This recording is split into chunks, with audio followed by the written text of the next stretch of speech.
paz do Senhor esteja com você, amém? Nosso tema hoje é esse aí, Pai, Filho e Espírito Santo. Nós vamos falar um pouquinho sobre cada uma das três pessoas da Trindade que falamos ontem, da Divindade, né? Ontem nós abordamos um aspecto importante de Deus, que é a questão da sua soberania versus o nosso livre-arbítrio. Hoje, na realidade, nós vamos falar sobre alguns aspectos importantes de cada uma das três pessoas. Eu espero que você possa aproveitar, fazer anotações e tudo mais. Nem todas as passagens a gente consegue ler aqui. Por quê? Porque nessa noite, por exemplo, a gente teria aí mais ou menos, se fosse ler tudo, mais de 30 passagens para ler. É muita coisa. E a gente leva um tempinho para abrir a Bíblia. Então, se você quiser, você anota. Você vai anotando passagem, chega na tua casa, lê, estuda de novo, estuda mais, você vai aprendendo mais. Então, não fique pensando assim, mas não deu para ler tudo, não, pastor, mas passagem na tela. Tem que colocar na tela, senão a gente não vai dar conta. Tá? Só para você ter uma ideia, hoje a gente tem 40 slides, o slide não tem só uma figura, tem muita letra. Então, vai ter coisa, bastante coisa para falar. Tá? Mas bem, vamos lá. Então, a visão humana do Pai. Vamos começar falando sobre Deus o Pai. Deus o Pai, ele tem uma visão, o ser humano tem uma visão dele muito complicada, muito contraditória. Porque o ser humano, ele vê Deus o Pai muitas vezes como um tirano, principalmente por causa de algumas coisas que acontecem no Antigo Testamento. E o ser humano não consegue compreender o porquê daquilo. Então, Deus o Pai, frequentemente é mal compreendido. Muitos que estudam o Antigo Testamento dizem ser ele um ser vingativo. A sua marca seria olho por olho, dente por dente, como está em Êxodo capítulo 21, verso 24. Muita gente diz isso. Para você ter uma ideia, no início do cristianismo, houve um homem, um líder da igreja, chamado Marcion. Marcion, no primeiro século, ele foi o primeiro homem que fez o cânon da Bíblia. O que é o cânon? Ele fez uma seleção de livros para formar o Novo Testamento. Ele foi o primeiro que fez isso. Só que o que Marcion fez?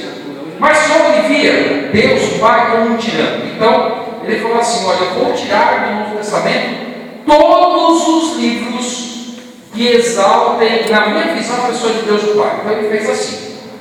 Ele pegou e colocou no Novo Testamento dele de Evangelho, só o Evangelho de Lucas. Ele disse assim, bom, Lucas não é judeu, então eu vou colocar a versão gentílica da história de Jesus, porque os judeus eles vão ficar puxando a sardinha para Deus o Pai. Eu não gosto de Deus o Pai. Ele colocou Lucas, colocou Atos, colocou as epístolas de Paulo e mais nenhum outro livro. Porque ele falou assim, não, as epístolas de Paulo também são boas. Agora, livro de Judas, livro de Tiago, livros de João, não, esses aí falam demais de Deus o Pai, então vou tirar isso daí. Esse foi o primeiro Novo Testamento que existiu, viu? O Novo Testamento de Marcion. Ele tirava todos os livros que de alguma forma exaltavam a pessoa de Deus o Pai. Não que os outros não exaltem, né? Mas aqueles que eram mais explícitos. Então a realidade é que existe uma luta. Muito ser humano não vê isso aqui com bons olhos, não vê Deus o Pai com bons olhos. Tanto que tem muita gente também que diz assim, ó, que existe a velha aliança e a nova aliança. Existe isso? Existe mesmo, é verdade. Só que as pessoas fazem uma má aplicação de velha aliança e nova aliança. Dizendo assim, olha, a aliança do Antigo Testamento já caducou, não vale mais, não serve. Porque lá está a ação de Deus. E Deus era juiz. Deus destruía os oponentes. Agora o que serve é o Novo Testamento, porque Jesus, ele é amor. Jesus é bonzinho. Jesus é legal, porque Deus o Pai é muito bom. Então, vou deixar de lado Deus o Pai. Então essa visão distorcida que existe, ela está presente nas igrejas hoje. Não pense que é só no passado, não, hoje ela está presente. Tá? Existem reminiscências dessa visão, que é uma visão que tem perto de 2000 anos. Agora, como o Pai se revelou? O livro de Hebreus, abra a tua Bíblia, por favor, Hebreus capítulo 1, versos 1 e 2, mostra como o Pai se revelou à humanidade. Por favor, abra a tua Bíblia em Hebreus capítulo 1, versos 1 e 2.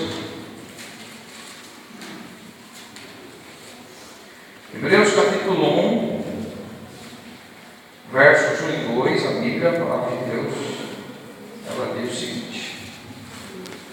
Hebreus capítulo 1, versos 1 e 2, a minha Bíblia diz assim: havendo Deus outrora falado muitas vezes e de muitas maneiras aos pais pelos profetas, nestes últimos dias nos falou pelo Filho, ou seja, nos falou através de Jesus, a quem constituiu o herdeiro de todas as coisas e pelo qual fez também o universo. Ou seja, em Hebreus nós vemos que Deus, o Pai, Ele se revelou no Antigo Testamento e no Novo Testamento. E se revelando nos dois, Ele é a mesma pessoa que se revela. É verdade, tem que pregar mesmo. Porque olha só, Ele no Antigo Testamento se revelou através de quem? Principalmente, fala aí. Através de quem, irmãos? Dos profetas. No Antigo Testamento, o Novo também ele usa Paulo, é um profeta de Deus, tá? Mas no Antigo ele se revelou em especial através dos profetas. Os profetas escreveram todo o Antigo Testamento. Agora no Novo, qual foi a forma especial de Deus se revelar? Através do Filho, ou seja, através de Jesus. Só que é Deus se revelando através de Jesus. É por isso que Jesus fala assim: eu não faço a minha vontade, mas a vontade do meu Pai. Ou seja, Jesus deixa isso bem claro. O próprio Espírito Santo, Jesus fala que ele viria não para dizer a sua própria mensagem, mas tudo aquilo que ele viu e ouviu de quem? Do Pai. Então Deus, o Pai, se revela no Antigo e no Novo Testamento, tá? E como ele se revela? No Antigo Testamento ele se revela de algumas formas. Muita gente coloca ele só como juiz, né? Aquele incompassível. Mas abra a tua Bíblia em Êxodo, capítulo 34, versos 6 e 7, por favor. Êxodo é o segundo livro da Bíblia. Abra aí, capítulo 34, versos 6 e 7. A Bíblia, a palavra de Deus, ela diz o seguinte: Êxodo capítulo 34, versos 6 e 7. Revela a Deus como um Pai misericordioso, compassivo, perdoador e fiel. Olha o que diz aí.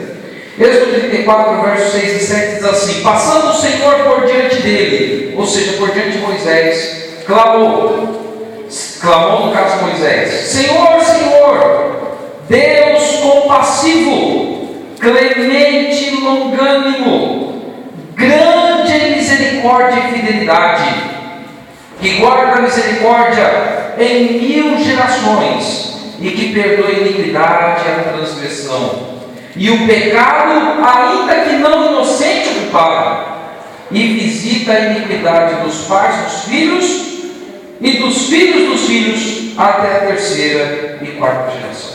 Então aqui nesses versos, irmãos, Deus, ele é visto por Moisés como um Pai misericordioso, compassivo, perdoador e fiel. Ou seja, Moisés ele não tinha a visão de um Deus tirano, mas ele tinha essa visão de Deus. Então a visão do Novo Testamento, ela também está presente no Antigo Testamento. Porque na verdade, Deus, o Pai, ele é um só, tanto no Novo quanto no Antigo Testamento. O ser humano é que por conveniências, o ser humano é que por interpretações errôneas da Bíblia quer fazer uma diferença, colocando do Antigo de um lado como ruim e o do Novo, outro Deus até, Jesus, porque Jesus é bonzinho e misericordioso, porque se fosse Deus o Pai ia ser ruim. E tem gente que fala assim: Deus Pai é tão ruim que ele deixou Jesus na cruz. Não tem gente que fala isso, tá? Como se isso não tivesse feito parte de um plano de salvação da humanidade por Deus. Mas tem gente que fala: se Deus deixou até Jesus na cruz, imagina, Jesus é que é bom, Jesus é que obedeceu, Deus Pai é maldoso. E na verdade isso não é. Não, a Bíblia não ensina isso, né? Isso aí é coisa que faz parte de uma mentalidade humana bem desequilibrada, religiosamente falando, tá? Vamos lá. Segundo ponto da revelação de Deus no Antigo Testamento. Você vai ter o arco-íris. Por quê? Porque Deus, no Antigo Testamento, ele também é o Deus do conserto. Ou seja, ele fez uma aliança com o seu povo, como nós falamos. Gênesis capítulo 9, verso 9 diz assim: eis que estabeleço, diz Deus no caso, a minha aliança convosco e com a vossa descendência. Depois do dilúvio, ele renovou a aliança com Abraão. Ele também renovou com Jacó, renovou com Moisés, renovou com Davi, renovou com o povo de Israel, que era o povo literal, aquele que vivia lá no Oriente Médio. Deus ele foi renovando a sua aliança. E em Jesus, mais uma vez, ele renova a aliança. Ok? Então Deus, ele fez uma aliança, um concerto com o povo. E com sua aliança, ele demonstra interesse pelo ser humano. Porque a aliança de Deus é baseada no seguinte: no que é baseada a aliança de Deus? Ele se sacrifica pelo povo que é fiel. Ou seja, quem é que dá a maior parte na aliança? O homem ou Deus? Deus, porque Deus sacrifica pelo povo que é fiel. Ele proveu o cordeiro para que o povo desfrute do perdão. Deus se torna um juiz para que o povo receba misericórdia. Essa é a aliança do Antigo Testamento. Agora, Deus ainda se revela de outras formas. Pelo menos mais duas aí no livro dos Salmos. Se revela como Redentor, no Salmos capítulo 18, versos 1 e 2. Também Ele é o nosso refúgio e fortaleza, como diz no Salmos capítulo 46, verso 1. Deus também é Salvador. Isaías capítulo 45, verso 22 diz que a salvação vem do Senhor. No caso, o Senhor aí é o Deus o Pai. Deus é também o vingador do seu povo. Se você passa por lutas, por injustiças, por dificuldades, compreenda, Deus um dia vai trazer juízo a toda obra. Ele vai fazer vingança por você. Você não precisa se vingar das pessoas, você não precisa ter rancor, raiva, ódio, desejar a morte, a tristeza, o sofrimento das pessoas, porque Deus é o vingador. Tá? Ele se mostra dessa forma também, ainda no Antigo Testamento. Tá? E isso nós vemos claramente quando Deus liberta o povo de Israel lá do Egito e os leva rumo à Terra Prometida. Eu sei que algumas pessoas às vezes assistem a novela lá da Record. Eu não sei qual o conteúdo da novela da Record, porque na noite eu estou pregando, ou eu estou fazendo desejo, eu não sei. Tá? Mas eu te digo uma coisa: se você quer saber o que aconteceu de verdade, leia o livro do Êxodo. Você não precisa ler o livro todo. Se você ler os primeiros capítulos, os primeiros 14 capítulos, você começa a ver o que Deus fez para libertar o seu povo. Ou seja, como que Deus encontrou Moisés, como Deus transformou a vida de Moisés, como Deus fez Moisés